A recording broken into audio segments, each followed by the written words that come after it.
So, minsan kasi yung mga stator, no, bumibigay yung insulation nung mismong magnet wire, kaya nasusunog. Ayan, nasusunog. Okay, at kapag nasunog yan, of course, magkakaroon ng short circuit yung mga coil.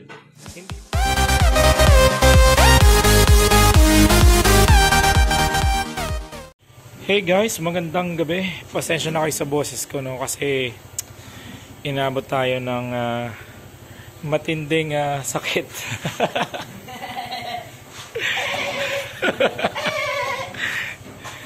But anyway, yan. So, meron tayo ditong KTM RC200, no. So, ang problema nito is nalulobat siya. Kasi guys, pag pinandar na namin yung motor, ang reading lang ng battery is hindi na umaakyat ng 12.5. So, pag nirev mo siya, aakyat ng konti, mga 12.6, pero sooner, bababa rin. Okay. And, ang naging problema niya is itong stator. Okay. Yung stator dito ay nakalagay. Ayan. Dito. So, pinalitan na namin ng bago. Ito yung luma. Ito yung sakit. Kasi ito yung pinalit namin na bago. Okay. Ngayon, paano ba pag-test? Okay? Paano ba malalaman kung ang stator ang problema sa ganitong klaseng motor? Okay. In fact, pwedeng itong magamit sa ibang mga motor na 3-phase din yung ginagamit na stator, kagaya ng R3, ganyan. Tapos yung ibang mga motor pa na gumagamit ng 3-phase, kagaya ng ibang big bikes. So, minsan kasi yung mga stator, no, bumibigay yung insulation nung mismong magnet wire, kaya nasusunog. Ayan, nasusunog. Okay, at kapag nasunog yan, of course, magkakaroon ng short circuit yung mga coil. Hindi na siya magbibigay ng maayos na kuryente. Kaya kulang na din yung charge ay bibigay papunta sa battery. Ngayon, paano ba natin tinest? Paano natin nalaman na ito talagang stator na ito ang problema bago natin binuksan? Kasi nandito yun sa may part na ito ng makina.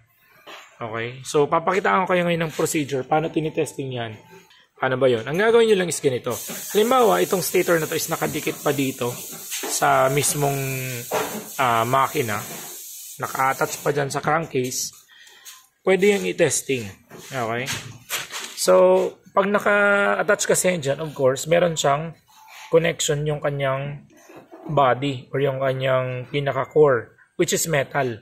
Ibig sabihin, kapag tinest mo yung resistance, okay, so itutusok ko to dito sa isa sa mga wires kasi meron yan 3 wire. Ayan. So, ang gagawin ko, itutusok ko lang yan, ganyan.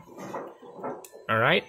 So, dapat, pag tinest ko yung resistance against dito sa body, okay, dapat wala siyang maging reading.